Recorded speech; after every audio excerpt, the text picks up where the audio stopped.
Today on ASCENT, the Great Books Podcast, we are discussing the Meno with Dr. Daniel Wagner of Aquinas College.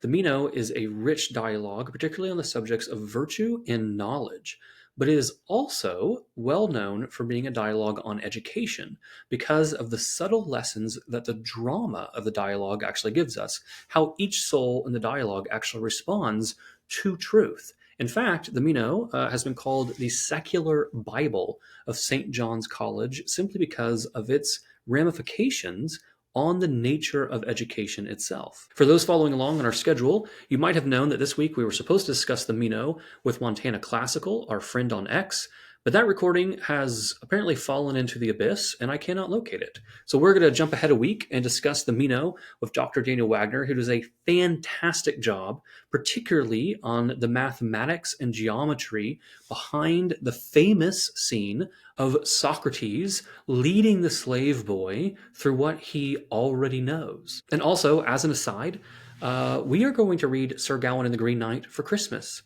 So if you're looking for a good Christmas read, we're going to have some wonderful guests. Go check out Sir Gawain and the Green Knight, translated by either Tolkien or by Armitage. Both of them, by the way, have wonderful audiobooks. I typically do not recommend audiobooks. However, listening to these spoken in their alliterative verse is incredibly beautiful and brings a lot of volume and richness to the text. But this week, join us for the dialogue, the Meno, on the subjects of virtue and knowledge and education, led by Dr. Daniel Wagner.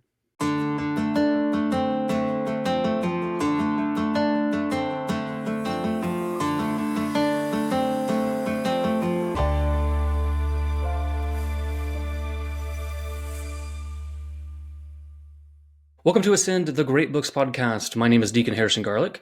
I'm a husband, father of 5, and serve as the Chancellor and General Counsel for the Roman Catholic Diocese of Tulsa. We are recording on a beautiful afternoon here at the Chancery. If you are new to Ascend, we are a weekly podcast that helps guide you through the great books. For example, if you want to read Homer's Iliad, Aeschylus's Oresteia, or Sophocles' Theban plays, we have podcasts, videos, and written guides to help you or your small group read these great books. Check us out on X, YouTube, Facebook, and Patreon. We appreciate all of our supporters who have access to our guides. And visit thegreatbookspodcast.com for our reading schedule and other information. We are continuing in our study of Plato. Together, we have read and discussed first Alcibiades, Euthyphro, Apology, Crito, and the Phaedo. And last week, we had a good introductory conversation on Plato's Meno. Today, we are returning to the Meno to discuss its lessons on education.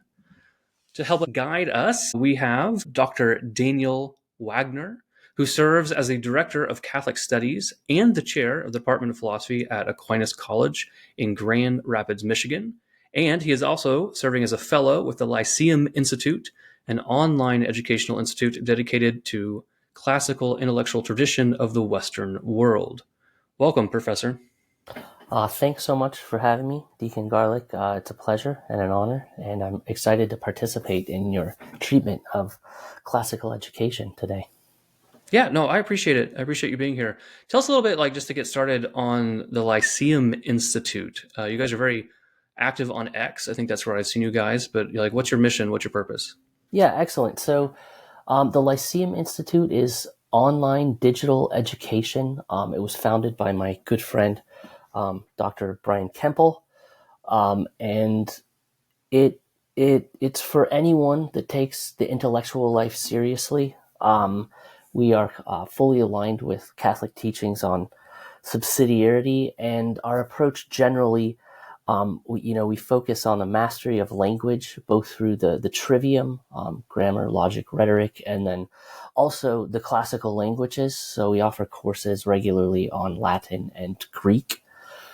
And then I would tell you, I've taught several seminar-style courses there on Aristotle's logic, primarily categories, and the posterior analytics, and then Aristotle's physics, and then a course on the problematic nature of modern philosophy, and also a course on phenomenology. And the courses are very nicely structured. I did not used to be a fan of online teaching, but They're asynchronous with the lectures. We pre-record, and students listen to the audio lecture, and then we have a meeting later in the week. So students come prepared. They've done the readings. They've listened to the lecture, and that's really conducive to good dialogue, I found. So I actually like it in some ways more than the standard kind of in-class meeting. Students are highly motivated. They're from all over the world. That's one of the really exciting things for me as a teacher to get to participate in the Lyceum, is that we have highly motivated teachers at kind of all levels of education. There are folks that have PhDs. There are folks in the professional workforce, and then there's graduate students. So that's really cool for me. It really pushes me as a teacher and a scholar. So that's the Lyceum Institute. I encourage you to check it out. It's reasonably priced, and we have I think upwards of 200 folks participating right now. So with quite a few classes, and if you become a member, you have access to a lot of resources, lectures, and other materials in the classical tradition. So yeah, and I would also mention in connection with it, we have a journal called Reality, which focuses on the importance of a return to classical realism. Yeah, I think that's what I would say about the Lyceum. Do you have any questions otherwise?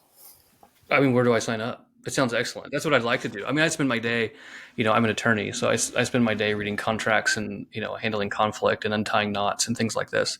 Yeah. And I think I would much rather be sitting in one of your all's classes. That sounds fantastic. No, I really appreciate, your all's project. There's a lot of other projects that are kind of like it that I feel like are kind of starting. There's a groundswell of these things, particularly online. And I think this is beautiful. And I think it's a way that a lot of people can reach out and learn, particularly if they don't have anywhere in their local community, right? So this is like really analogous to how this podcast started. Was trying to offer people kind of a small group setting to read the great books. People are reaching out to me on Twitter and saying, "Hey, I'd love to read the great books," or even me and my friends would love to read the Iliad, but no one we know has even read it. And if we Yeah. try and read it together, we just feel lost, right? And so Right. I think offering these online things, even though I think we all agree, like obviously being together in person and having a drink and having a charcuterie board and these things would probably be a little bit better. It's more Yes. real, right? But Yep. in the absence of that, I think bringing wisdom over this new technology is really helpful and can really, where my heart really landed on trying to start this podcast is reaching those people that are in kind of those islands, that isolation, right? Someone who wants to learn the great books, they want to engage in the classical tradition, but they're in some type of isolation where there's no one in their community that can help them. Like this, Mhm. that's a way that the Lyceum Institute or ASCENT can step in and say, "Hey, like here's a way to engage." And I think that it's been really humbling. I'm sure you guys have stories on your end as well. It's been really humbling for people to reach out or even send pictures of like reading the Iliad on their lunch break and things like this. Because I mean, their experience, what's true, good, and beautiful, and to have any small part in that, it's really a delight. Excellent. Yeah, I totally agree. Like I said, I really look forward to that format as opposed to the traditional. I don't know if you would call it traditional, but I teach at a college. I think it's very exciting, and I always learn from the students. And that's connected to our topic, the Meno today. That's because the students are 100% committed to active learning, right? I'm not just like trying to dump information into their upload it for them or whatever. Uh, yeah, I think it's a fantastic opportunity. And I mean, and Dr. Kempel, one of his, areas of specialty is technology, and he's very good at, you know, setting out limitations and the problems with modern technology, but also the benefits. And I think we're really reaping the benefits. And it can be a great tool for education when used properly. So It's beautiful. No, I appreciate it. I appreciate you mapping that out for us. So as you mentioned, right, today we're kind of returning to the Meno. So let me kind of like set this up where this is in my head and like for our listeners that are following along in our studies into Plato. So last week we did kind of our deep dive, but it's still kind of introductory because I feel like even after you talk about Plato's dialogue for 3-4 hours, you still somehow are just scratching the surface, right? There's all kinds of depth still there. And so one of the things, like particularly in my own formation, The Meno was not a dialogue that I was familiar with when I went through the great books the first time.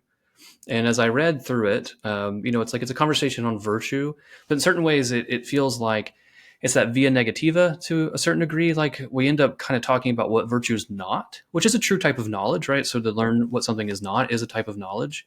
And Mhm. then I think, but it doesn't seem to come to any kind of like clear conclusion.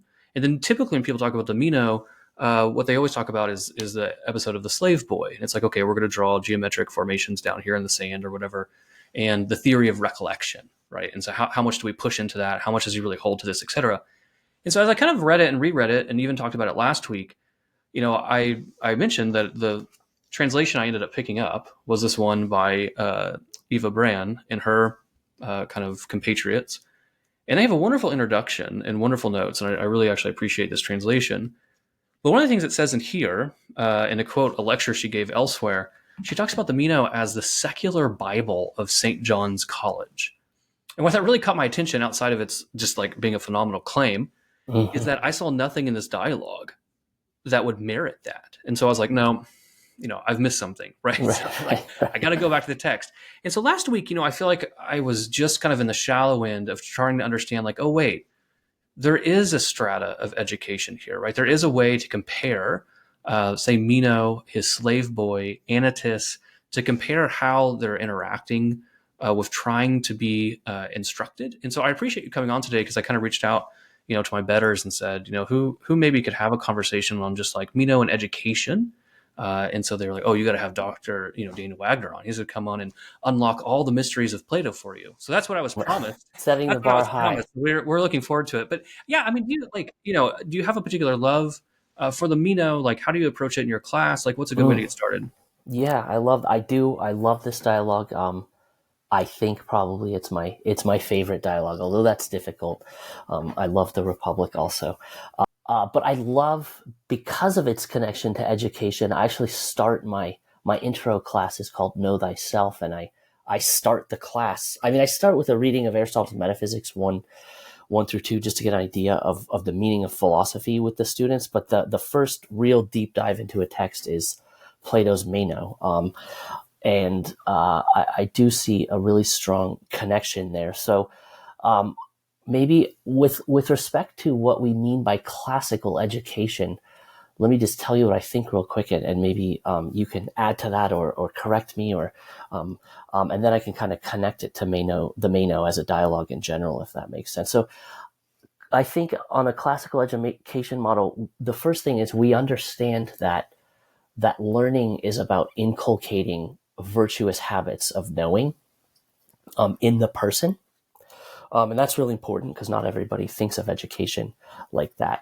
Um, and then of course the manner in which we do that, we're going to use Socratic approaches in terms of dialogue, and then engage with primary source texts, classics that express those profound truths, beauties and goodnesses about reality and the human person and God. So does that seem like a fair uh, presentation of the meaning of classical education? Yeah, I think so. I typically tell people, truth is the conformity of the mind to reality, and I think classical education is the best model of actually doing that. Yeah, the classical education is simply kind of pulling from. I mean, what you're doing is you're pulling from kind of a time-tested treasury of things, right? We're as moderns, we seem to be a little bit obsessed with what's new. We have all this new thing, this new techne, this new technology. Everything will make things easier, and so we're always kind of pursuing what's the newest thing out there. And I think it's somewhat counterintuitive to us to test the things that are perennial, the things that have been around for over a millennia.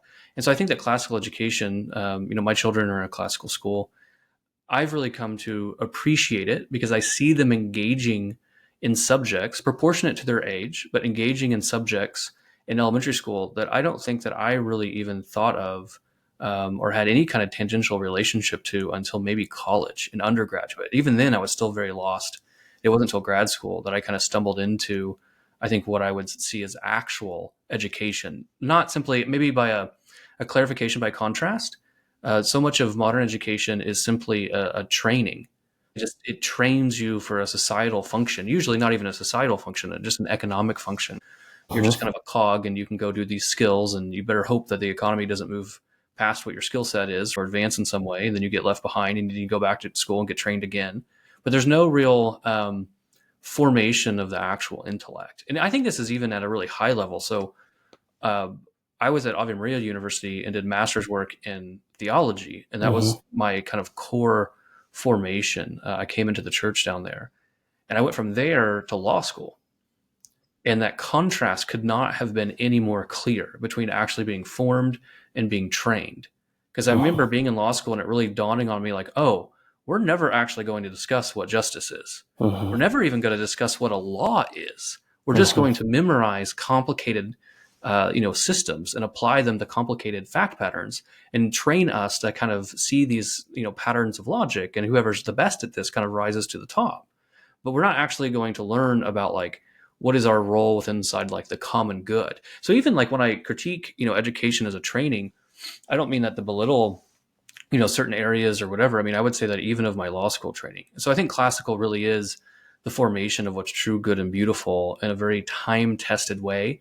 That I also think one thing that's unique about it is all the subjects interrelate, right? There's an actual pedagogical order of Mhm. why you study certain things in the order that you Mhm. do. Mhm. Whereas opposed to so many modern places, it's like, okay, you need this many classes in science and this many classes in literature, and you just kind of like check the boxes, but there's Mhm. no actual like sinews between Mhm. those classes. Right. It's very atomized, as opposed to when you walk into a classical setting, every single thing seems to be interconnected and moving towards one whole. So those are just some like general observations Yeah. that I would have. Brilliant. Well said. Thank you. So yeah, I really like this distinction between training and actual learning, and the Meno. To get back to the initial question, is highly relevant here. Um, when I first read this dialogue, I was really optimistic for Meno, like that he. I wanted him to become a better person throughout the dialogue, and superficially, you might read it that way. I did for some time, and then I read it 50 times and changed my opinion. Um, at the outset of the dialogue, Socrates kind of actually plays around with his name because it sounds like neme, which is the Greek word for memory. Um, but if you look at, and we can talk more about this, Meno's behavior throughout the dialogue, it's as if all he does is memorize. Because what you get him doing is regurgitating people's positions that aren't his.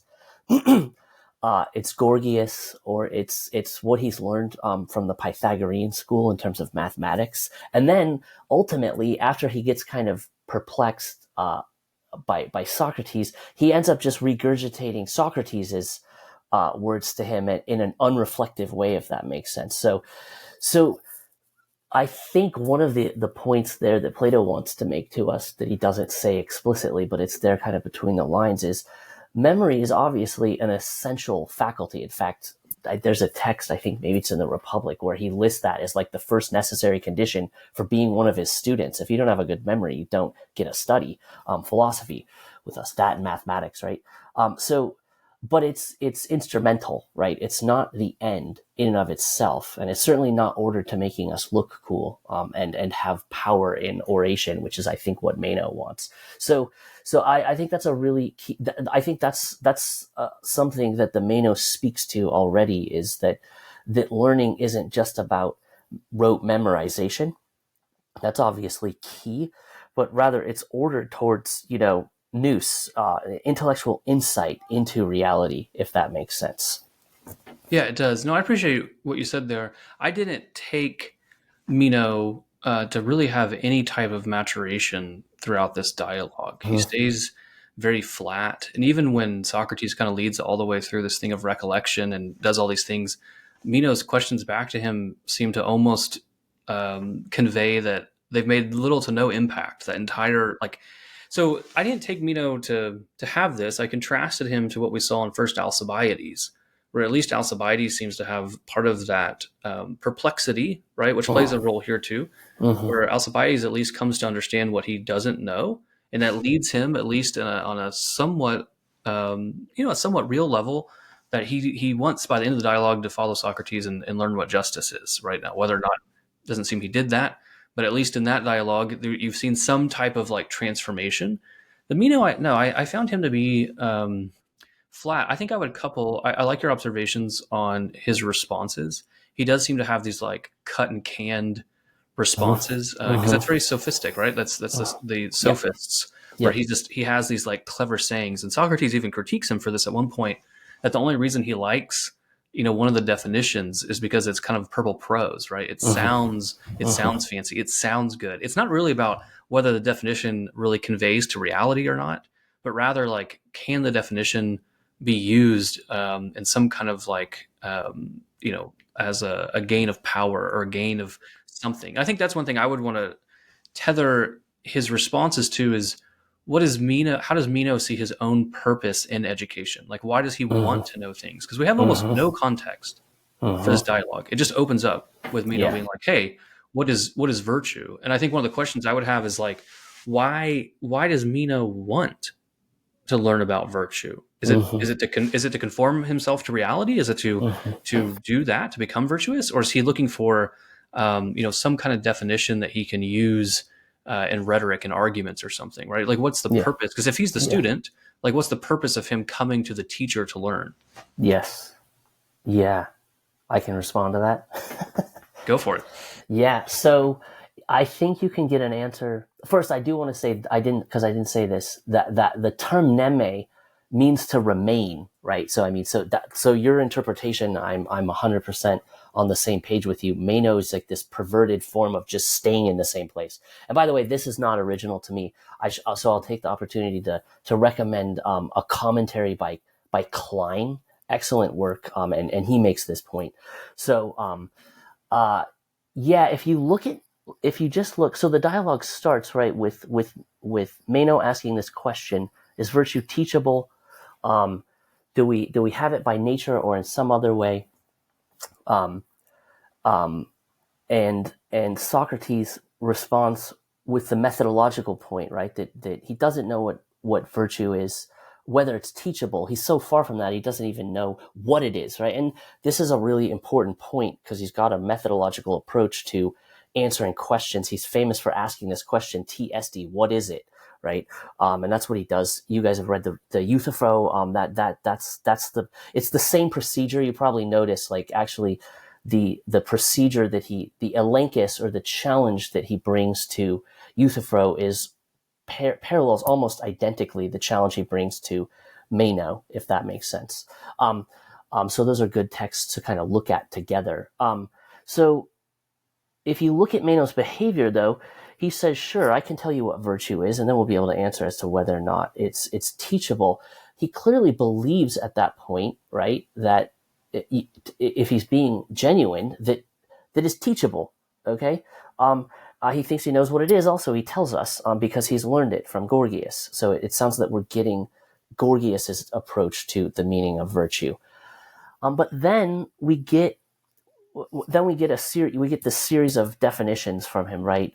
He has roughly 4 definitions of virtue, and Socrates does 2 things. He uses his elenctic method to criticize and break down those definitions, or deconstruct, but not in a postmodern sense, because he believes in truth, obviously, but to break them down and show that they can't be true in accord with what I call his positive account of definition. And this is often missed by students the first time they read it. He gives a very robust account of what it would mean to define something in positive terms. And Meno, of course, fails to do that, and we can talk more about that. He fails to do that, and what does he do when he reaches that moment of aporia, of being puzzled, like of knowing that he doesn't know? Well, here, I think he kind of really shows us his true character to answer your question, which is he's not seeking in dialogue the truth, right? He's not using language or as a vehicle to understand reality. Rather, it seems to be for him an instrument of power for his own gain, which is of course characteristic of the sophists, right? And especially Gorgias is probably the most famous for this. And the telltale sign is that he makes an ad hominem attack on Socrates at that point, right? He accuses him of hurting him, tells him that he's stung him like this electric eel, this torpedo fish. And Socrates will make a big deal of that later in the dialogue when he brings the Meno's own slave to a state of being puzzled, and he says, hey Meno, did I hurt him by doing this, by showing him that he doesn't know what he thought he knows? So, and then he does something. The second thing, aside from the ad hominem attack, is he contradicts himself, right? And this is kind of the sophists, the telltale sign of the sophists, right? Is since they don't care about the truth, they're only trying to use rhetoric to persuade their interlocutor to get them to do what they want, right? They don't mind contradicting themselves. So famously, Gorgias in the praise of Helen, the encomium, I mean, he contradicts himself all over the place, and he tells you he doesn't care if what he's saying is true. He's just going to convince you that Helen is not at fault for the Trojan War. So Meno does this at point one in the dialogue. He's claiming that it's teachable and that there's going to be a way to say we can learn it. And then at point two, he turns around and he says, learning's impossible, right? He proposes this heuristic argument. Socrates calls it an heuristikon logon. We use the term heuristic now in English, right? It means that you're not pursuing the truth. You're using language like as a boxing match. It's a fight, right? And you just want to win, So I would say that's mean. To answer your question, I think Meno's behavior kind of betrays that he's kind of an antithesis to the classical education model, right? He's doing it for the sake of power. And the philosophers, the sophists and the philosophers in a sense agree that language, logos, is dunamis or power. It's just the philosophers believe that it's power ordered towards the truth about reality. The sophists think it's ordered towards their own self-benefit, if that makes sense, and it's usually political gain. So I'll let you respond. Those are just some thoughts on the character of Meno, but I think you're right. He doesn't seem to change. No, wonderful thoughts. Yeah, I think, maybe as an appetizer, the next dialogue that we are reading on the podcast is the Gorgias. And I think that actually has one of the best, the very end of that dialogue in which Socrates is dialoguing with Callicles. I think it's the best kind of just ripping off the veneer of the sophist, where he just, just straight up admits, like, no, I want to be able to speak well and have this rhetoric, basically to be a tyrant, right? I want to satiate my appetites and do these things. And Meno, as we've kind of talked about on the podcast, but Meno, historically speaking, right, is this kind of mercenary general who Xenophon writes about would just, cut the throat of his best friend if it meant that he would, benefit from it. And that's the guy in the dialogue that's asking us what virtue is. And so, I think that, yeah, what we see here, and this kind of goes back into kind of our tent peg here, right, is education. And so it kind of goes back into, why do people want to know things? We see here that I think Meno, and I don't think he has much of a maturation here, but I think Meno wants to know things to serve his own ends, right? To gain in glory and power and wealth and sex and whatever, all the lower appetites, right? He wants to do that. And I think that Socrates is trying to offer him a different route, somewhat like he offered Alcibiades. But Meno just does not seem, he just seems to really struggle even with like basic things. If you look at when Socrates tries to make a distinction between the universal and the particular, Meno just cannot get it. It reminds me of the Euthyphro. It's so funny because I think last week on the podcast, I even apologized for Euthyphro coming up so much, because as I was watching Socrates try and dialogue with Meno, I kept thinking about his dialogue with Euthyphro, where he'll ask for a definition, and what he receives back are examples, right? And then it's really hard for people to understand why is this not actually sufficient. But can we go back to one of the things that you said that I think is really intriguing, particularly in the role of education, is this perplexity, aporia, right, in the Greek. I love it's a torpedo fish, right, whatever it is. I love in this Eva Brand translation, they call it the numb fish. The numbing, yeah. And so I like that, the numb fish. Right? He accuses him, right, of like, you just make me numb. And what's he mean there? He means that, like, listen, you like, I don't even know which way is up anymore. I don't like. I thought I understood this, and now you've got me all confused. So you're not a good teacher. You're not a good teacher of this because look, I have no idea. I'm perplexed. This is all you do. You go around and make people confused, which really kind of makes him in a certain way a type of sophist, I would think, right? He's not really trying to teach anyone.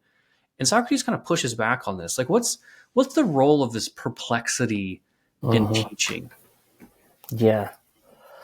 Um, yeah, and it's like literally, it's like being knotted up, right? Like you're all tied up and you're aware of there's a presentation of phenomena or ideas that seem problematic or present a question to you, and um, you can respond, I suppose, in two different. I mean, you could think about the difference between the philosophers and the sophists in terms of how they respond, right? The philosopher responds with wonder, thaumazein, um, um, and acknowledges in humility, right? So you could talk about the virtue of humility, the role it plays here. Ignorance, right? This is the point of departure of knowing. Famously, like Aristotle likes to use the example of the eclipse. Like we have a description of this event initially. Um, it causes aporia, puzzlement. Like, how is it that in the middle of the day, there's no clouds in the sky, I can't see any obstructions, there's no shadows being cast, and the light of the sun is gone, right?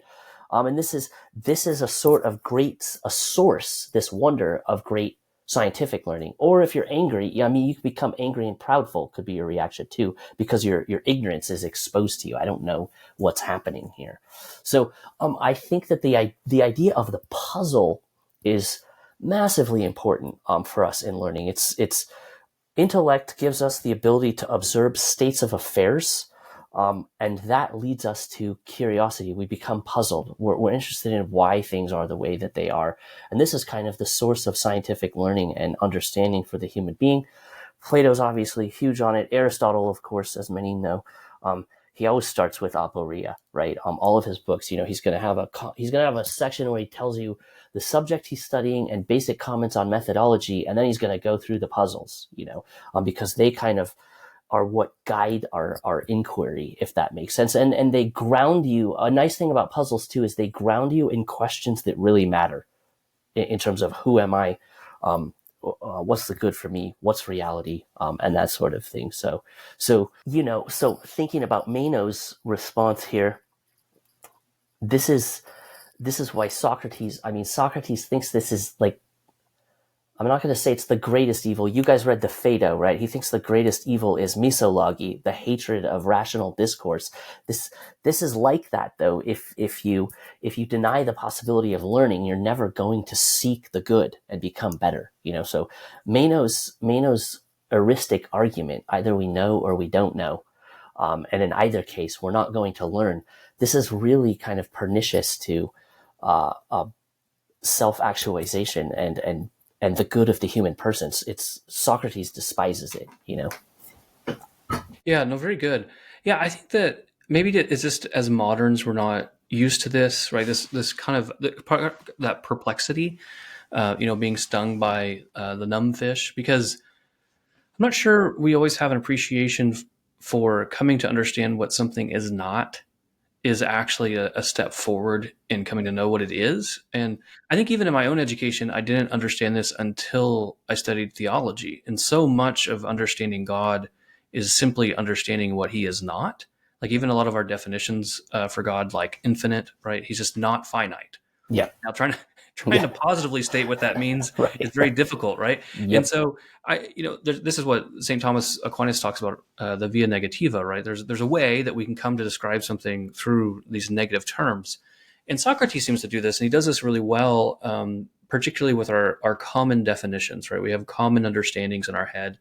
Yes, I know what virtue is. Yes, I know these things.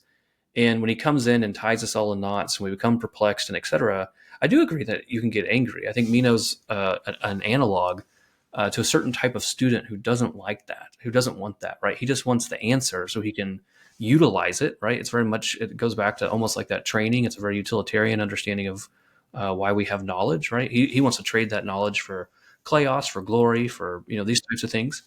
Um, but I think it's actually a really beautiful thing, right? It's a certain beautiful deconstruction of what you thought you knew, and it opens you up if you're willing, right? That goes back to maybe what is the role of the student. It opens the soul up then, maybe to receiving a positive definition, Hmm. or stepping towards that. I just don't know if that's something that we have a great appreciation for anymore, because I don't think we would tolerate it, because we're so instant gratification. I only have about a 20-second attention span to watch some kind of video. Like something actually coming in and trying to do that aporia, that perplexity in me, I think we naturally would kind of be recalcitrant to it. But I think if you talk about what is education, I think that is the moment that's so amazing. I mean, we saw that in First Alcibiades, right? Socrates just ties him in knots, and it's not until he just finally throws his hands up and he's like, "Listen, I don't know. I have no idea. Stop asking me. I actually have no idea this thing." So he goes from wanting to go talk to the assembly about matters of justice because he's the most amazing person in all of Athens, to acknowledging, I actually have no idea what I'm talking about. Right, right. Yeah, it's brilliant. Yeah, I agree. I think we struggle with this. I mean, I think it's part of the human, in Christian terms, you put this in terms of the fall and our pridefulness. We are attracted to being in a position of authority. We don't like being told we're wrong. And we know Meno looks up to Gorgias, um, who sold this talent, right, of being able to capture people's attention and convince them of whatever he wanted. That's what he promises his students. Like, I can convince you of anything, and I can teach you to do that to other people. So, I mean, so humility obviously is a really important virtue to have for seeking the truth, and also connected to that, courage. I think you can see that. You guys looked at the Phaedo also again. That's clearly uh, a virtue that's extremely important when Simmias talks about, he gives that life raft analogy, and he says, look, it might be hard or impossible to get an answer to this question about the immortality of the soul, but he connects it to courage. He says it'd be weak, faint-hearted not to try. And there's a similar statement that Socrates makes to Meno when he's talking to his house servant or slave. So those two virtues, I think, to the extent that societally we have difficulty learning now, and we just want to open up a Google search and see what Google tells us so that we can answer the question. That might be a result of a lack of these virtues of humility and courage. Courage is the interesting one. It's so important, and the reason is because the pursuit of truth is not only difficult and arduous, it's scary because it's a road that you go down that could determine that life change is necessary, right? You may well learn. I mean, this is why I mean, it's one of the reasons I think Socrates gets killed, is because he kind of systematically shows people in all the classes that they're not actually living the good life, and you can't undo logos. It's a road that once you walk down it, you're stuck with it. And Socrates wrecked their ignorance is bliss kind of state of being, if that makes sense. And they erroneously thought that killing him would end that. Of course, it doesn't. Reason's going to creep into your sleep and make your life miserable anyway. So yeah, I think that the dialogue then, the Meno speaks to the need for courage and also humility especially when you kind of get critical of Meno here. And you do find again Socrates in that section where, when he responds to Meno's heuristic argument, what part of his response, which is more subtle, is, I just call it a moral imperative. It's not actually really an argument. It's Socrates just saying, you should not accept this conclusion that learning is impossible, because it's going to make you a worse person, right? He says you should follow me and become virtuous better, So yeah, I don't know if that answers your question or your thought, but yeah, I think that that's there in the dialogue. I really appreciate your words on courage, because I think that's something that as we've kind of read through Plato this time, I've come to understand better, is the role of courage in the intellectual life. To have the courage to actually, because you had this moment, I think, when you come to understand a truth, or you're close to understanding it, where you really have a moment in which you decide whether or not to engage.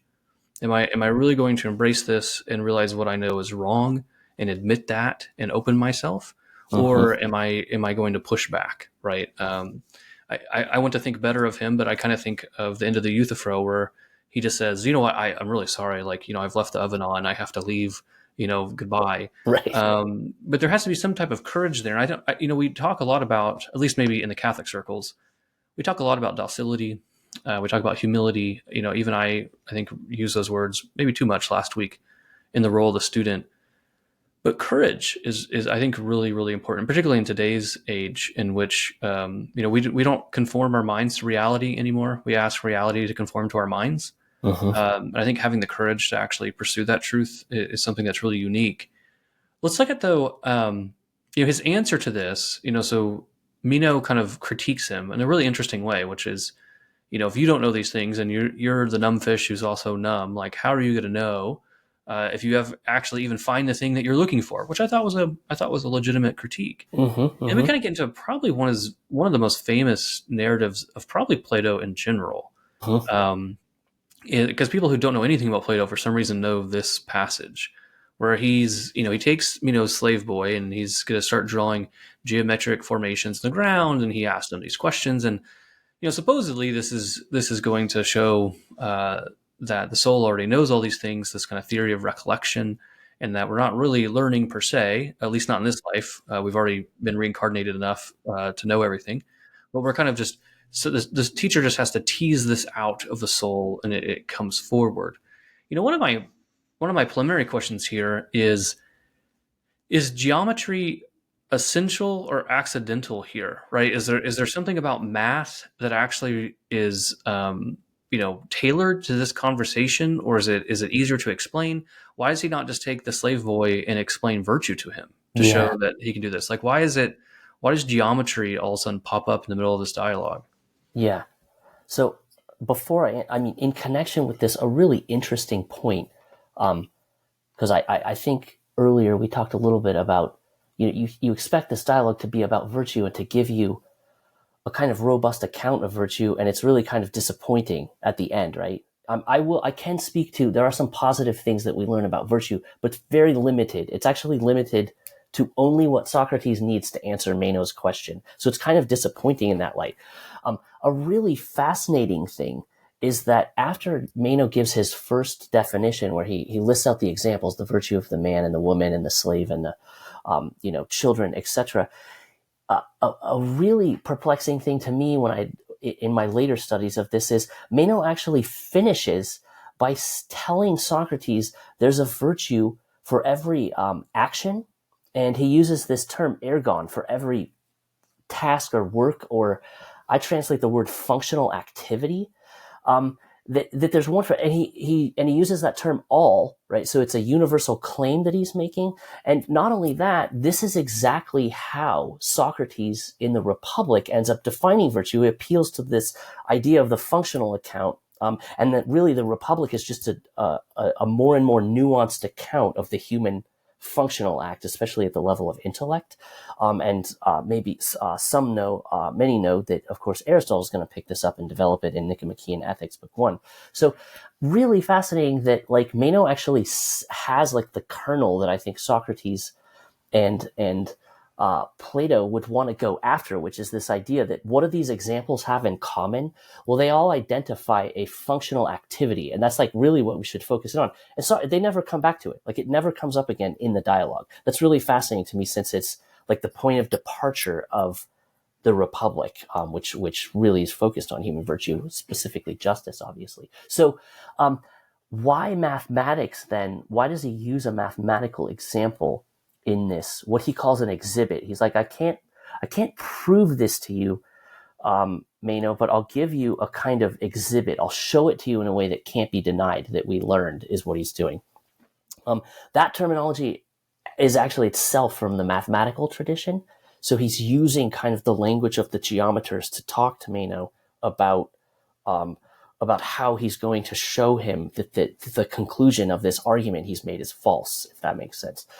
So why does he pick mathematics? I would say this has more to do with the character of Meno, okay, and his soul, and how Socrates wants to teach him than anything else.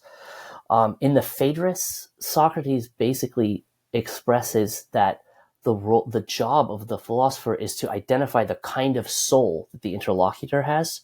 Okay, in terms of the passions and intellectual desires, and then Socrates is a guide to try to help that person from baser erotic love up to love of the truth proper, which is where we're all supposed to be going, if that makes sense. So Socrates, I think in this case, he's identified Meno's where Meno's coming from, and he knows Meno likes mathematical examples. In the dialogue, you can see that in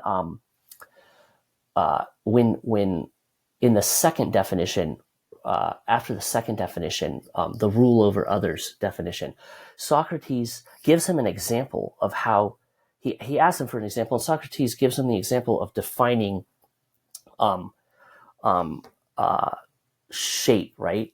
As that which is always with color is his example. Now, if you notice, Meno doesn't like that definition. He says, well, what if you don't know what color is, right? That's not going to work, okay? Meno produces basically the stock geometer's answer to what shape is, which is it's the limit of a solid, okay? So he knows the Pythagorean tradition, the geometrical tradition. He accepts it. The definition he gives is the limit of a solid. You could pose a similar question to Meno, and he doesn't care, which is what's a solid, right? Because if you don't know what and I think it's much more difficult, actually, if you think about younger students, to explain what a solid is, because you got to talk about 3 dimensions, etc., than to start with color, right? And this is an important point that Plato's trying to make, is that human knowing has starting points which are non-demonstrable starting points. And color is like this. You either have formed a concept through seeing of the colors, and you can attach a name to them and can express that in speech, or you haven't and you can't. You know what I'm saying? So I think he picks a geometrical answer to answer your question, or a geometrical puzzle, because this is where Meno's coming from. And he wants to try to help him. I do think he sincerely would like to guide Meno to a true appreciation of virtue and the life of virtue, which he clearly thinks is to pursue knowledge. So that's one answer. Also, this is a really special mathematical example. Did you guys work through like the details of what Socrates? So I can do that a little bit, and that might actually help us answer your question here too. Yeah, let me make one kind of caveat here. No, because that gets. I'll be real honest with you. That starts to get way outside my ambit. So Yeah, I would love yeah. to learn more. Actually, you will perplex me, and I will try to do my best to be open to the truth. I went to law school for a reason. So there's, one thing I just want to note, kind of what you said. I love that. I love the fact of tethering that into the text and saying, look, the geometric example, at least in one aspect, is pedagogically tailored to Meno. And I love that because there's such an antecedent to that in the Platonic corpus. So we saw that in First Alcibiades. They start talking about what justice is. And I love it because finally Socrates convinces him that he doesn't know anything about justice. And the first time reader is like, oh, finally. So now he's going to tell us what justice is. And Socrates just moves on. Because the whole point wasn't to explain justice. It was to explain to you that you did not know, right? And that you need a teacher. And so he tailors that, right? Alcibiades, he's kind of like Meno. He wants the kleos, the glory. I think at the beginning of the first Alcibiades, Socrates makes this like really loaded phrase of like, oh, you like glory? You like Mm-hmm. taking over the world, right? You want to be Mm-hmm. the best? I can give you that. Yep, yep. And so it's Yeah. Socrates as the master teacher, right? So if you talk about this as our educational theme, the teacher's ability to step into the desires of the student. And we kind of saw that too in Euthyphro. Because the more I read the Euthyphro, the more I'm convinced that he's only explaining piety to the degree that he needs to get Euthyphro to realize that he's wrong. Mm-hmm. Because we don't ever get, I think, the real robust understanding of piety that we could have, if that makes sense. And so I love the idea here that the geometric formation is pedagogically tailored to Meno, because I think again that steps into, if you look at that student teacher relationship, the brilliance of the teacher stepping into the desires of the student to try and lead them to truth, particularly if the truth is not the truth to them is something that's not even desirable. They want something else. So can we paint it? Can we put a certain veneer on it that actually makes it desirable to the student? Now that's really good. But no, I would love. We mainly talked about last week. We mainly talked about the geometric formation, in the role of like pedagogy, insofar as like contrasting Meno's receptivity to being taught with his slave boy. Mhm. But we didn't really Mhm. talk about like the brass tacks of the geometric formations and if there's like lessons embedded in there, which considering it's Plato, I'm assuming there are. Right, right. So anything there, I would be very open to. Awesome. Yeah, let me say a few things and I'll jump into that. I have to. I love the Euthyphro too. I'll throw one thing out there as like a somewhat alternate interpretation. My interpretation of that dialogue is, at the outset, he wants the definition. He supposedly wants that definition so that he can answer the charges, right? Because if he can say what impiety is, then he'll be able to say this isn't me, or at least he could have claimed ignorance, in the apology.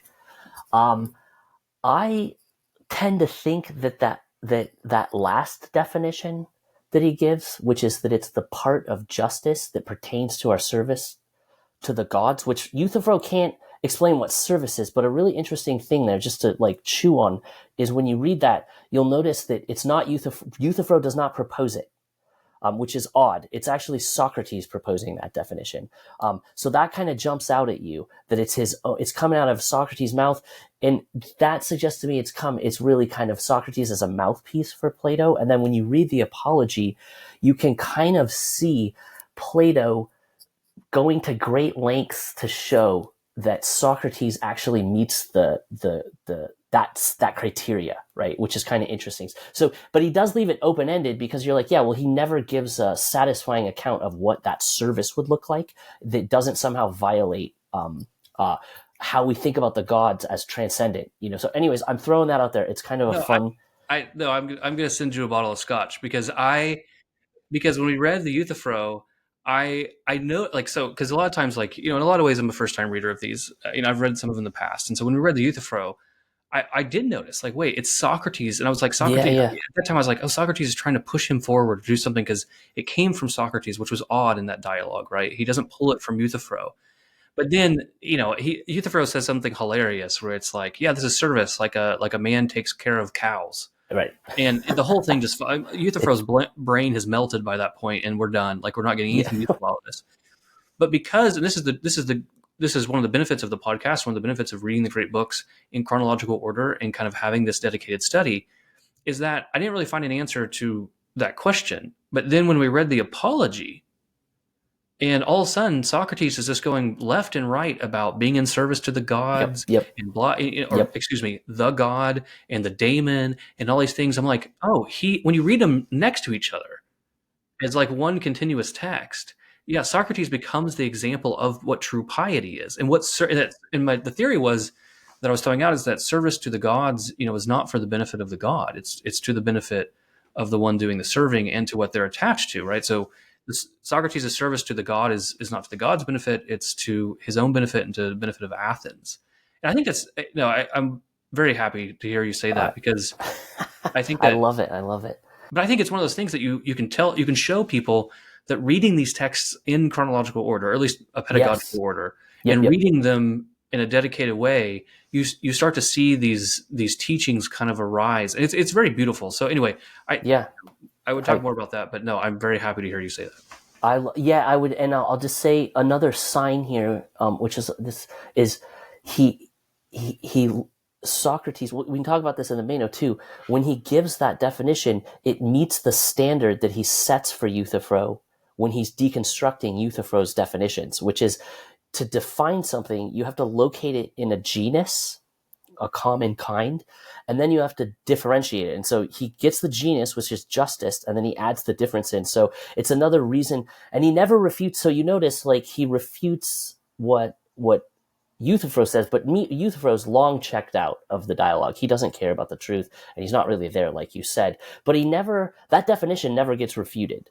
Really, it just they move on. And yeah, like you said in the Apology, so I take a Platonic point here to be this is a kind of critique of a pretty damning critique of Athens. If anyone in Athens should know what piety is, it's this guy, Euthyphro. He claims to be a mantis, a religious expert, and he doesn't.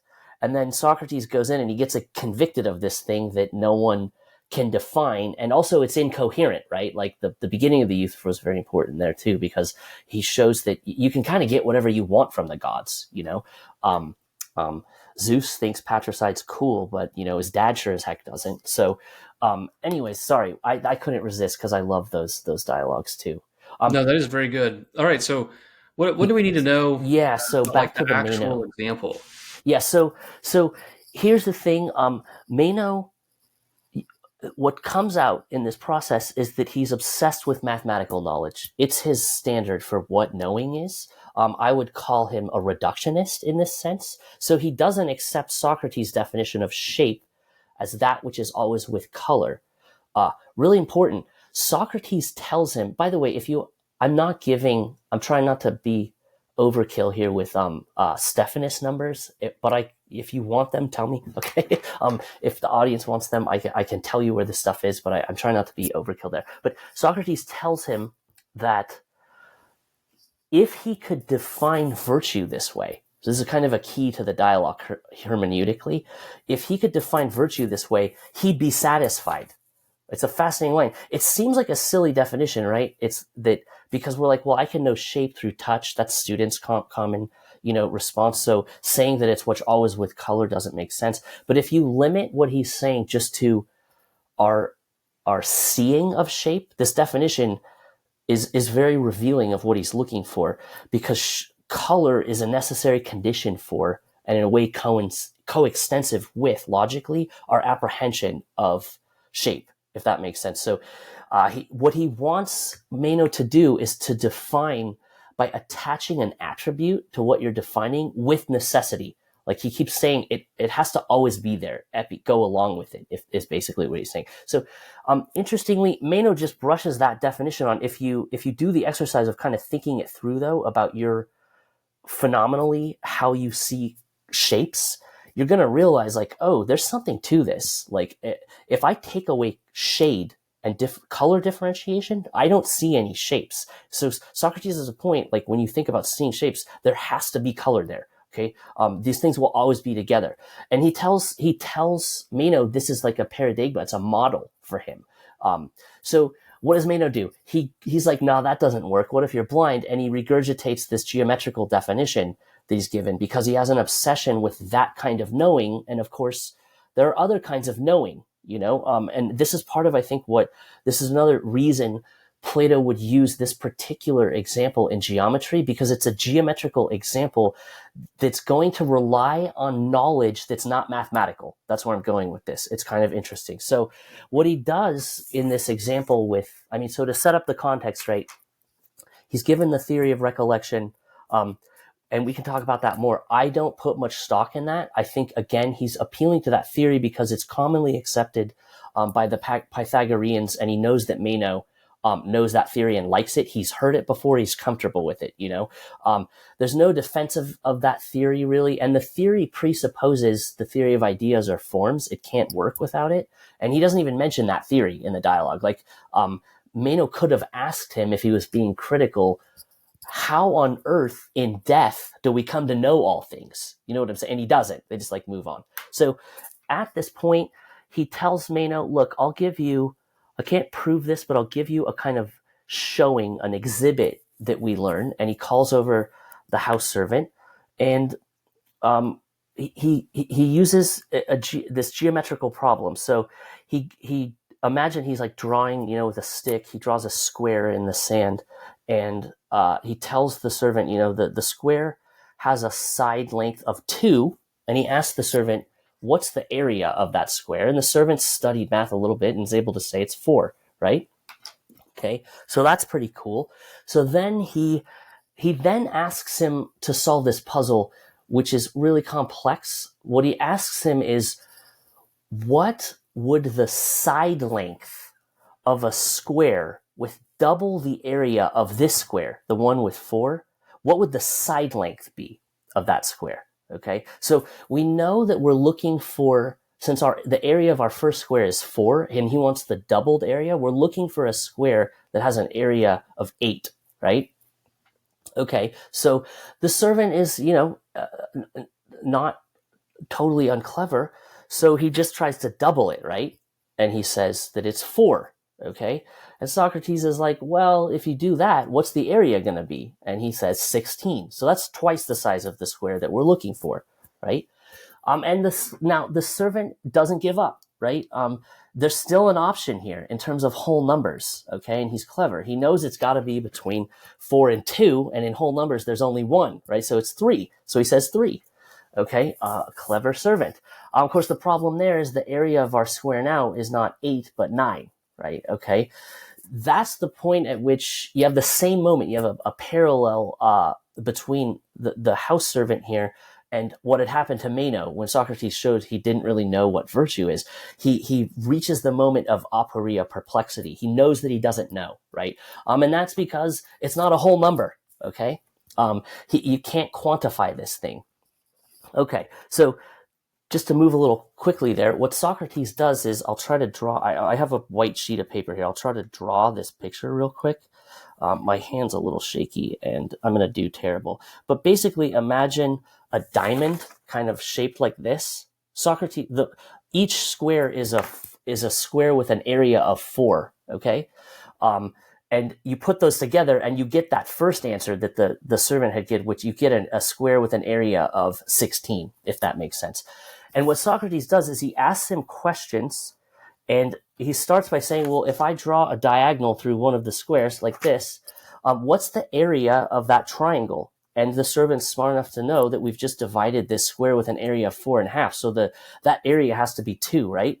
So you do that to the other squares, right? Okay. And each one has an area of 2. You add those 4 up and you get a square internally. This is terrible. I'm well known for not being able to draw pictures. Okay. And my children, I don't get past the stick figure, but hopefully you can see the point. You end up with an internal square, right? Composed of these triangles, right? Which has an area of 8. That was the one we're looking for. And what does that tell you? It tells you that the answer to the question, what is the length of the side of a square with an area double the square that I've been given? The answer is the diagonal.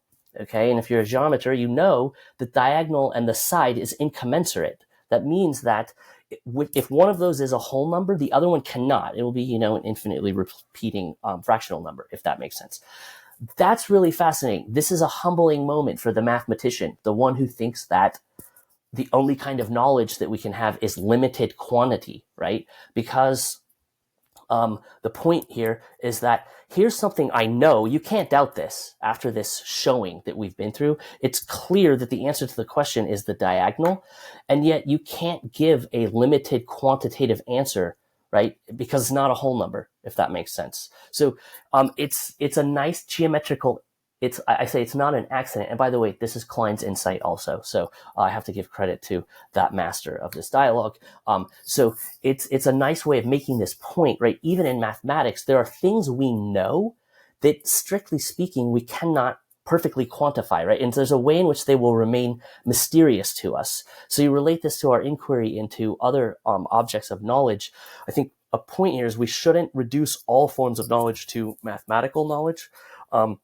And we need to come up with a criteria that's more about reasonableness and what can and can't be doubted, if that makes sense. Then it has to be a numerical form of understanding and knowing. I think that's very important also for modern and contemporary times, because we're overly obsessed with quantitative learning now. And even in quantitative studies, there are principles and there's knowledge that we have that is not, strictly speaking, quantitative. It escapes us in quantitative terms. Pi is another example, right? We use it, it's great, but we can't really know it, right? It's impossible to capture it. It's infinitely repeating. So that's, I guess that's a quick, not all that quick, but that's my response to why he picks that particular geometrical example in Meno's case, and to get.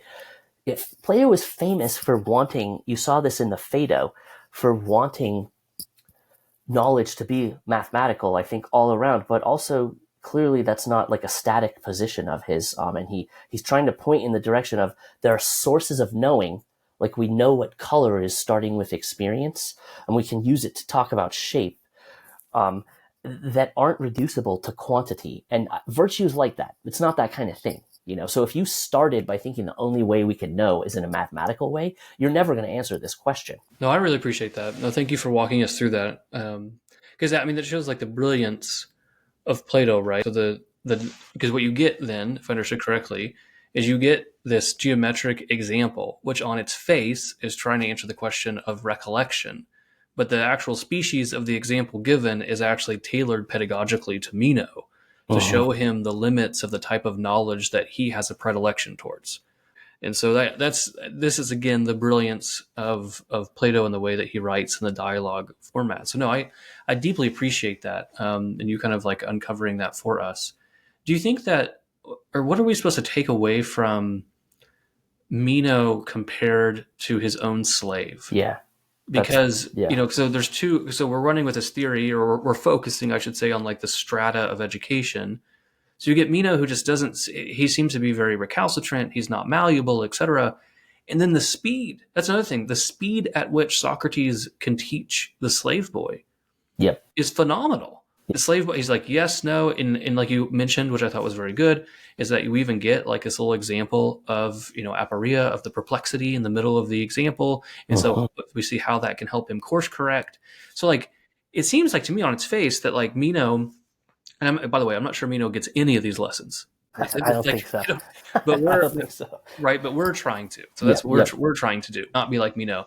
Is that it goes back to that docility, to that humility. The slave boy seems to have an absolute humility in front of Socrates, and Socrates too. Maybe you could speak more into this because I'm pulling from again this one by Eva Brand.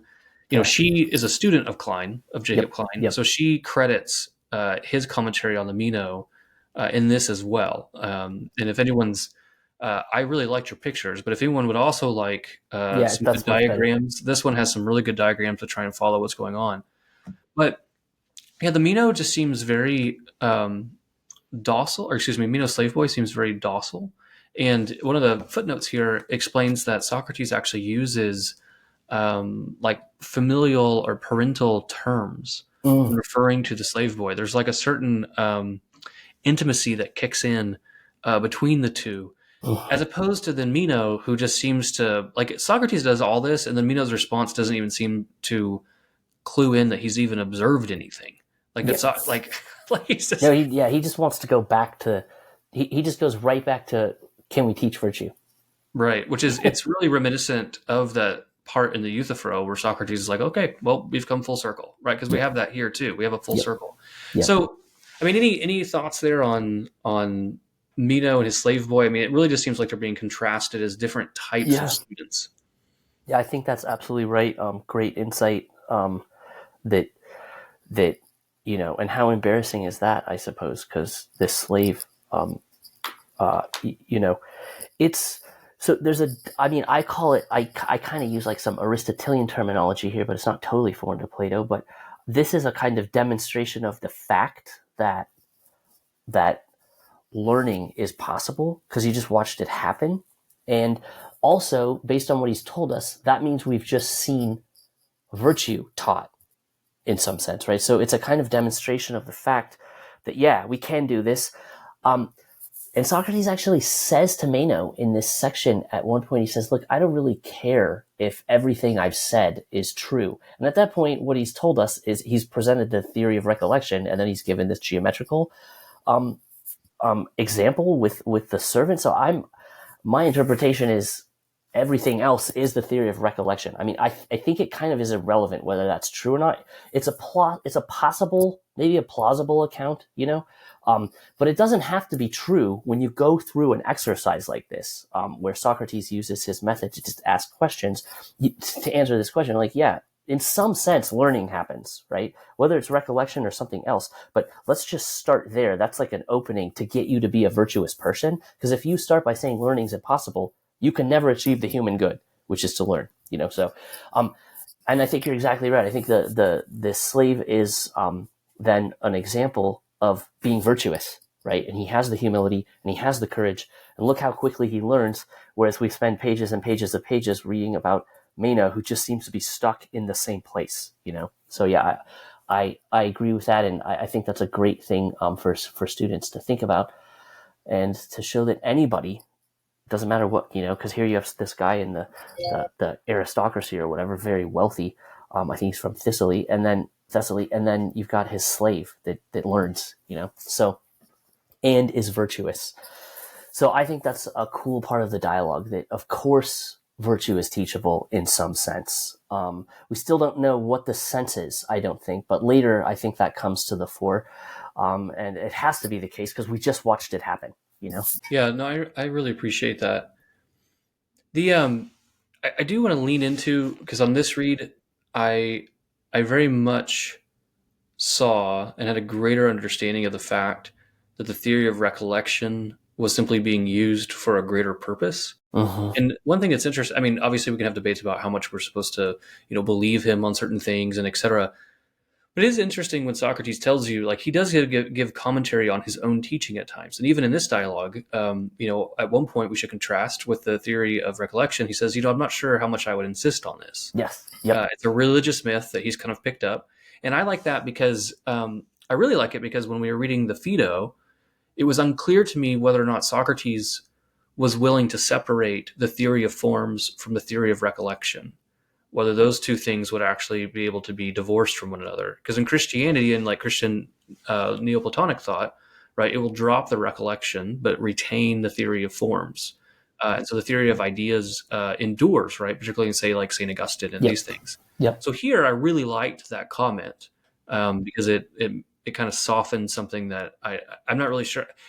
I have all questions. If we really wanted to lean into the theory of recollection as like a metaphysical reality, Yeah. I think it raises a million different questions. But what do you think about, the conversation restarts. So that's around 86B. It Yep. restarts. Yep. And I love it because the response is like, okay, well, let's, like, Meno's just not tracking. So it's funny to me because I think sometimes you have to laugh in the dialogues if you're really reading them as it's like this, interlocutors in these dialogues. Yep. Yep.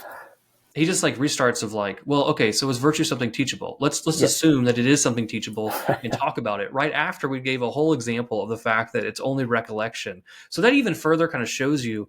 But I guess to round off that thought, he later in the dialogue, not to jump to the end, but later in dialogue when he says the relationship between knowledge and right opinion, it's interesting in that section. He says, by the way, this is something that I know. Like he makes a positive statement. I think it's really interesting to contrast those two statements of the theoretical recollection versus the distinction between knowledge and opinion. One he wouldn't insist on. One he says, yes, this I actually know. Yeah. No, that's great. Yeah. So he's not quite as ignorant as he comes off to be, So, I mean, you can make a big deal. Like he has a very rigorous account of what a definition is. It's supposed to tell us what kind of thing something is. It's supposed to give us it's what belongs to it. It's ousia, its properties, the things that belong, and he does use that term eidos, form, but he doesn't propose the theory of ideas like you said here, which I think is really interesting. And we know, via Aristotle that theory was not Socrates, and he did not subscribe to that theory. So, and the term eidos or form has a pedigree in the pre-Socratic tradition that Plato, but Socrates and Plato develop, so, and it doesn't have to be connected to the Platonic theory of ideas that existed, if that makes sense. They pick it up from the Greek mathematical, grammatical, and oratory tradition. And what it means is a classificatory concept. Eidos or form or species is, because in Aristotle it gets translated species usually.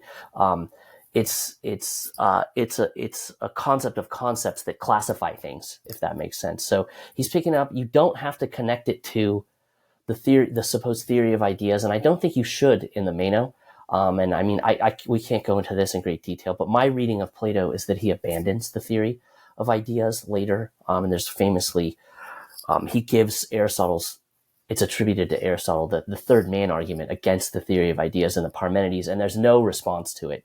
And I think a lot of the later dialogues, he's trending towards an Aristotelian position. So I take Plato to be I take Aristotle to be a kind of Platonist, but not with not accepting the theory of ideas, and Plato to be the first Aristotelian. I think there's a kind of organic continuity between them that could get me in trouble in some circles, but that's my reading, if that makes sense. So when you read the Meno, yeah, you're right. I think textually there's good reason to say Plato downplays this theory. It doesn't seem that he cares. He says, I don't really care much about this theory. What he does care is to show Meno that you can learn, is something that we can do.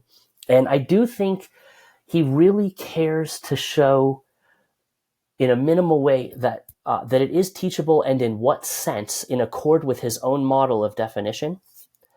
And then also he's interested to show us in what sense it's not teachable, if that makes sense. And so when you talk about that distinction between episteme and orthodoxa, right opinion, there's a lot more to say than this, but the account of knowing that he has, if he tells you he knows something and he can answer it sufficiently, it means that he's able to follow his own method in the dialogue, which is to say he was able to define it and use the definition as a principle to draw the conclusion, if that makes sense. And I would argue that he pulls that off in a limited way. He doesn't give us a full account of virtue, but if you remember, after this point, he tells Meno, okay, I'll try to show you that it's teachable if you grant me these hypotheses. Again, he's using mathematical language here. And you kind of have proto-scientific methodology going on here. It's another cool point about the dialogue. He says, look, if you grant me some hypotheses, I'll show you that it's teachable. And these are the kinds of statements that you can't really reject. Basically what he says is he identifies what's the relevant feature of something being teachable. When I teach this in my classes, students always pick this up pretty quickly. Like, the relevant feature of teachability is knowability. Like, if somebody can learn something or know something for him or herself, it's they can express it in language and teach it. So he's picked up on that, and he says, look, here's a conditional hypothesis. If virtue is a form of wisdom or knowing, then it's going to be teachable in that sense, if that makes sense. And he makes an argument that it has to be a form of wisdom or knowable because it's good, right? And all good things are only really good because they partake in knowledge. Because if I don't know how to use health or beauty or strength, they're not actually good, right? They become, I abuse them, if that makes sense. So you got to connect them. So notice what he's done here. He's connected an attribute to the thing we're defining, which is virtue, that has to be with it. Just like he connected color and shape in his model to Meno. I think that's pretty cool. I think he thinks he knows this, right? I don't think it's not something he wants to question. So that I would argue that he has achieved that epistemic level of understanding, right? That he really knows, but it's not an exhaustive account. That's really important. Like, there's so much more to say. In fact, it's so limited. This is why students are really disappointed normally, because we don't know what virtue is beyond the fact that it's a form of knowledge. But at least if it's a form of knowledge, it will be teachable, so that's an important point. The point about, if you want to talk about the right opinion, I think what that's about, when the term for knowledge he uses when he says that virtue is a form of knowledge is actually not episteme. I think Socrates or Plato have that. It's phronesis, which is like practical wisdom. And I think what he's doing here is he's saving the possibility that good people with good leaders, I think this actually starts to become political, which becomes clear at the very end of the dialogue. Good people with good leaders who have an account of virtue could still transmit virtue, teach it, even if they don't have like a full-blown scientific account, if that makes sense. So having just like having, an authority figure tell you the way to Larissa will get you there if it's true. Having a teacher that can give you the right account of virtue is going to be sufficient for you to transmit it to other people. But as he says, it's really nice and good to have that proper epistemic account, right? Because if you don't know the reason why, the cause, your knowledge isn't tied down and you can lose it. Like, politically, I think that translates into you need to have good educational leaders that can explain why we're doing these things, or the populace will behave like bad children and abandon them for, probably hedonistic desires or power, if that makes sense. So I think that's what's going on there. And there's the one thing you can add, of course, is there's another. This is where it gets really interesting, because he turns around and argues in the context of the discussion he has with Anytus, who shows up in the dialogue, who Meno is hanging out with, right? And of course he's staying with him. And of course this guy's a shady figure. He's one of Socrates' accuser. He clearly does not like Socrates, accuses him of some nasty things. And they have this discussion about these good fathers, like Pericles in the Athenian state, that if anyone knows what virtue is and can teach it, it'd be these guys. But they're famous also in a way for having bad kids, bad sons, So what happened there, what do you, I'll ask you the question. What did you guys in your discussion, what do you think the point of that conversation is? What's he trying to tell us about virtue and teaching it at that point? Yeah, because it just kind of threw you for a loop in the dialogue when all of a sudden, I feel like this happens in dialogues a lot, where towards the end, Socrates is like, I'm just going to start dialoguing with myself because this is more interesting. So he kind of, it's like in a Euthyphro, where he's the one that actually proposes the concept of service. Here, I felt like it was such a curveball. He's like, but also there's no teachers of virtue. And you're just like, what? Right. What are we like? You're like this. You're constantly just trying to grasp onto something in this dialogue that's like solid. Like, can I actually? Right. So, the way I took it here, I appreciate your question. First I was trying to wrestle with what is Anytus an analog of, right? So we have Meno, we have the slave boy. If this is a dialogue that really has this kind of substrata on education, what do we see with Anytus? And Anytus is such an interesting character because Anytus doesn't seem to be able to tell the distinction between the philosopher and the sophist. Like he can't, because he says good. I don't like the sophists. Yeah. And you're like, oh, good. Points for you. Like, this would be great. But then he doesn't like Socrates. He can't tell. And so he then gravitates to these other men who are supposed to be great. So these aren't sophists. These are good statesmen. So now we've got another category, I guess, of people who might be teachers of virtue, like who actually has wisdom. But then he does point something, and it's a critique that I haven't really ever been settled with, which is, he critiques them like, oh, well, did they pass this on to their children? And of course, you could somewhat throw this critique back and say, well, Socrates, how did you do at forming Alcibiades, right? Or not to heap impiety upon my head, but obviously our Lord also had Judas.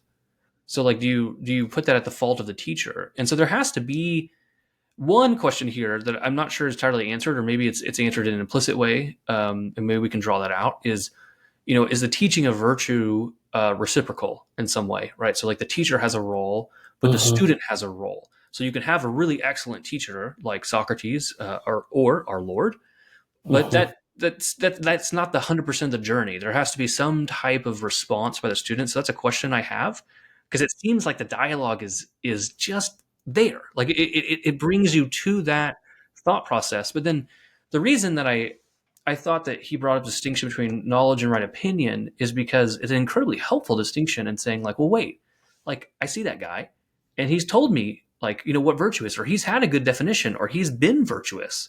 And so this distinction of between knowledge and right opinion, that you can actually hold to something and act according to something, but not actually know what it is. You just happen to have a right opinion. And he's right? It's ephemeral. It's fleeting. And the problem with right opinion is that you don't understand its roots. You don't understand its substructure. And so you can't really teach it well. I'm assuming there would be some kind of mimetic power to some degree. That, and this is probably why they're good statesmen. So certain people in the state will mirror them, but they can't teach it. Whereas knowledge, right? This is something that's permanent. It's immutable. I would think of the ideas, the Platonic ideas there, right? There's something that just does not change. That if we understood this universal, well, then we'll understand the particulars. And so I actually found it to be a very helpful distinction in knowledge, something that I find to be maybe an antecedent to the divided line in Plato's Republic, right? Where he breaks up this different type of knowledge. That's kind of where I am on the end of the dialogue. Yeah, I like that. I see a proto distinction here that Aristotle develops greatly between knowledge of facts and knowledge of causes, like you're saying, and that some facts you can find causes. Some facts it doesn't make sense to look for causes. I would say knowing what a color is just like that. I mean, you could do it like a physiological way, or talk about light or whatever, but you either have a kind of conceptual formation of what red or yellow or blue is, or you don't. You know what I'm saying? And that's a kind of a point of departure for learning, a first principle, if you will. And definitions are often like that, where they describe facts, and then you can use the facts to learn other things or reason. So I see that there, and I think you're right. I mean, I think that the student often needs to humbly and courageously accept facts that often they're facts that we could explain later, but you have to start by accepting them and kind of live them and see them. That's the other big point. Right. When Meno says, like, is it teachable or is it by nature or a practice, right? Well, these things aren't all exclusive. Obviously, it's not just by nature. That comes out clearly in the dialogue, but it can be teachable in the sense that it's a form of knowing or knowledge, something we can learn. But it apparently is a practice. And I think, like you said, I think this is the point you were driving at, is that it requires an action on the part of the student, right? And that's not something the teacher can give. I mean, of course, this is connected to our earlier discussion of classical education and its methodology. So this is something that the Meno can contribute. There is what these cases show is that knowing virtue, at least in the sense of right opinion or correct belief, is a necessary condition for transmitting it or teaching it, but it's clearly not sufficient, right? And the reason it's not sufficient is because learning virtue is a practice, and the student has to choose to do it himself or herself voluntarily. And Alcibiades is a fantastic example. It's in a way a little different than Meno, and I'll say why, because I don't think Meno ever gets it. Alcibiades is puzzling precisely because he does get it, and then he chooses not to live the best life. And this comes out when Alcibiades comes stumbling drunk into the party in the symposium at the end, because he tells everyone this. It's really fascinating, and it's perplexing because he tells the audience that he knew that what Socrates was saying was like gold, that he had expressed the truth about the human good, and yet he chooses not to pursue it. I don't know that Meno ever gets it. So, but Alcibiades is a great example here because he was, I think he was reputed as one of Socrates' better students, and it wasn't enough, right? It's not sufficient because he's got to make the choice to live it himself, and he didn't. So, in that second hypothetical argument that he makes, the premise is, if virtue is teachable, there has to be teachers. Okay, and then they go and they're like, well, it doesn't look like there are any teachers, so by modus ponens, you can say, there are no teachers, so it's not a teachable thing. That's clearly, again, this is where it's just like the lights aren't on for Meno. Like, how could you not pause here and be like, are we contradicting ourselves, Socrates? Because he doesn't care about contradiction, because he's behaving like a sophist, and I think here Socrates is just, he's not going to cast pearls to the swine. He just kind of keeps, like, he's just going to move on like he did with Euthyphro. So, but he doesn't, it's clear he doesn't believe this. I would just say, make this point that this is a complex answer to a complex question. Is virtue teachable? Well, yes, in the sense that it's a form of knowledge, right? But also, when you look at how we learn to be virtuous, it turns out that it requires an internal contribution on the part of the learner, and that's not something that can be taught. So in that sense, virtue is not a teachable thing. So I think he wants to give a yes-no answer here, and that's possible because of the fact that virtue is complicated. It's both knowing and it's a practice. It's a habit, right? And that's something someone has to will. So that's kind of how I interpret that section of the dialogue, if that makes sense. Yeah, it does. No, I really appreciate that, because I think that really helps understand that what is the role of the teacher and what's the role of the student, right? So the teacher can offer knowledge to the student. There is an aspect of the virtuous life, the good life, that is teachable, right? Here is this thing, have knowledge of it. And not just right opinion, but we have to actually have this knowledge. But then there has to be this response, which is, do I then act according to what I now know, right? Is there like a practice here? Do you think, though, maybe not the pushback, but just like from my own ignorance, is that practice element, is that in the Meno? Is that in Plato? Or is that us looking more at the Western tradition as a whole? Because here's the critique you hear sometimes. I'm not sure Uh-huh. I even agree with it, or if I do agree with it, I still have some questions about it. Which is, people read the Meno and they say, look, okay, see, this is it. Socrates just believes that virtue is knowledge. If you just have the right knowledge, then everyone will just be virtuous. And then we wait till Aristotle, and then he tells us that virtue is a good habit. And obviously, Aristotle has a better definition, because we've all known the right thing to do, and we've all failed to do it because we haven't habituated ourselves to this, and therefore Aristotle's better. And so there's a few things there that I would want to kind of punch at.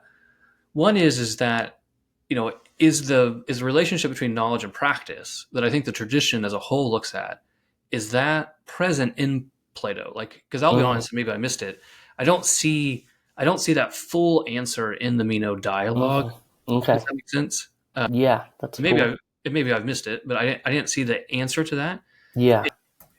Is that really, if that's there, then is it really fair to say that Socrates believes that knowledge is simply or virtue is just a knowledge, and you just have to have the right understanding? Because if that practice element is there, then that's not a real accurate understanding of what he's trying to say. Mhm. Um, I tend to, the problem I would see is a reduction of, I mean, which I think is present in some sense here. It's also present in ways you can make the case in the Republic of of virtue to knowing. But but I would say that, I mean, so Meno frames the question that way. One of the options for virtue is that it's a type of praxis, if that makes sense. So, how does Socrates answer that?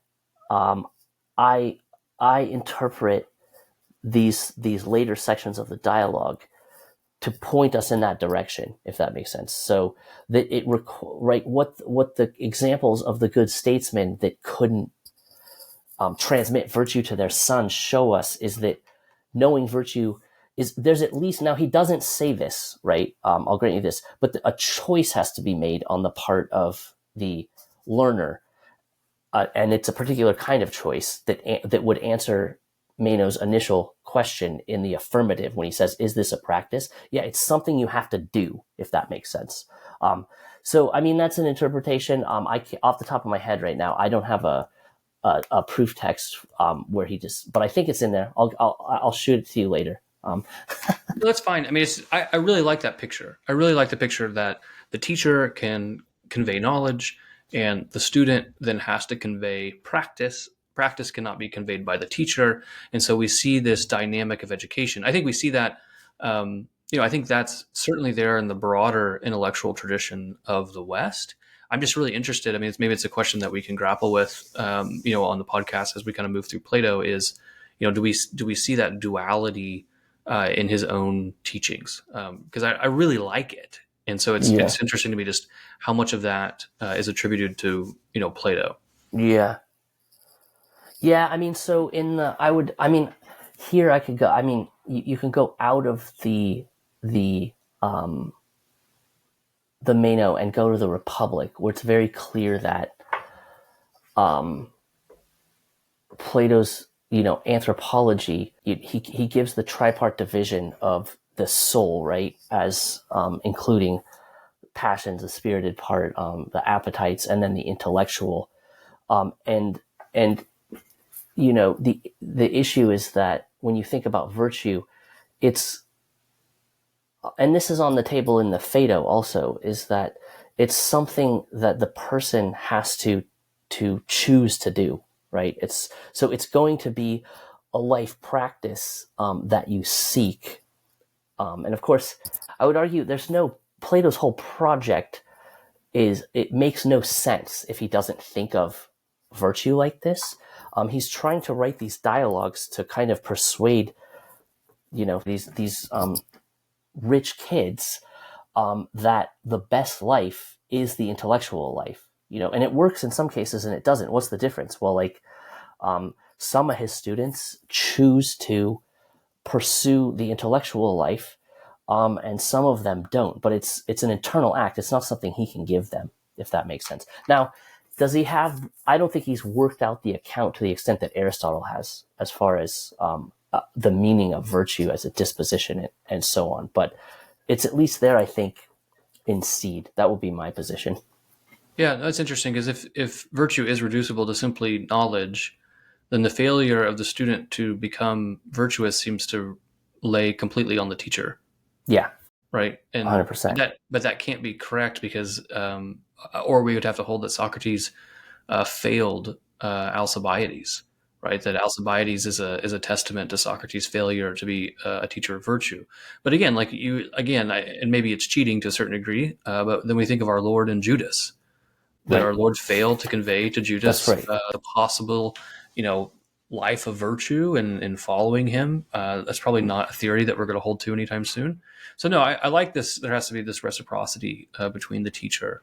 There's two distinct movements in becoming virtuous, right? The knowledge that is given, and then the practice in response to that knowledge. So no, I like this picture. I think it's something that we can kind of grapple with as we continue to learn and kind of move, through Plato.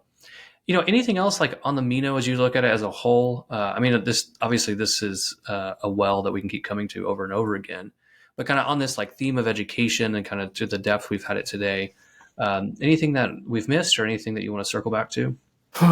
No, I think you did a very nice job of kind of organically taking us through, weaving through the dialogue. So I thank you very much for that. My main takeaway would be, when you think about this in relation to the classical education model or approach, is just that what this dialogue teaches us is that learning is about knowing. So we have to produce knowledge, but that is not a passive activity. It's something that from the perspective of the learner, the learner has to actively pursue it. And you have these great examples with Meno and his servant in the dialogue. Meno refuses to actually do this, and you can see that it's because he's proud and he's behaving like a sophist, and his slave clearly possesses these virtues of courage and humility, and he's willing to let Socrates teach him, and he learns something about this complex geometrical problem, and in that sense becomes virtuous. So I think in that sense it's a great way. This is why I start my basic intro class with it, is to get my students on the team of, listen, I'm not here to just kind of it's not an information dump, and you're just going to take it in and I'll memorize it. I need you to read the material and engage with it yourself and think about it, and seek to learn. So I just tell them, don't be a Meno, I like that. Yeah, I think I've grown in my appreciation for why this dialogue is often read first. So when I first started on Ascend to get into our studies into Plato, I asked, my betters, what's the first one I should read? And in first Alcibiades usually popped up towards the top. It was actually surprised me how many opinions there were on this question. But one of the things that surprised me was how much the Meno popped up. And at that time, I really did not appreciate why that would be an early dialogue to read. And now I do. So I greatly appreciate the wisdom that you've brought today. Where can people find more about you and your work? Great question. I would mention that I wrote a chapter on Plato in my dissertation. The first part is Greek, phusis, kaito, anthropinon, agathon, which means nature and the human good, but the subtitle is the Aristotelian foundations of the human good. That's in English. You can find that on ProQuest. That's like it houses all the dissertations. So if you're interested in kind of my approach, which has all my sources, I've mentioned Klein already. I'd also mention John Sallis has really good work on Plato that was influential for me. And Braun also, these are people that I cite, and there's other folks too. So I throw that out there as a source right now. And You can find work of mine on realism in our journal, Reality. I have several articles in there, which are accessible and free online. So I'd recommend that source. And you'll also be able to find other works that I've done in various journals. And yeah, and you can look me up at Aquinas College, and my email address is there. Feel free to email me if you have any inquiries or further questions. I know I'm a carpenter's son. I feel kind of embarrassed about spouting out Stephanus numbers. So if you wanted more textual evidencing, like the true Straussian or something like that, I'm sorry I didn't give it. I can give you all that. I'm somewhat embarrassed by it. Anyways, so feel free to email me. I am on sabbatical right now, actually, so it'll bounce back to you, but I do check my email account sometimes, and I'll get back to you. So I don't know. Yeah. Yeah, no, that's very good. Dr. Wagner, we really appreciate you being on today. Thank you for coming on and being a numb fish to us. I Yes, appreciate that. okay. Hopefully, I didn't look too perplexed as you were explaining the geometric problems, and I did appreciate your drawings. But thank you again for coming on. No, you were. It was a great pleasure and honor. Thank you. You led the dialogue very well, and it's great to be here. Thank you so much. Oh, thank you. All right, everyone. Next week, we are starting the Gorgias. And so we'll break it into three parts. The dialogue naturally has three parts because there's three interlocutors, one, two, three. And so we'll be reading the first part of the Gorgias. So please join us in that. Check us out on X or Facebook and YouTube, and check out our Patreon and visit thegreatbookspodcast.com. And we will see you all next week. Thank you.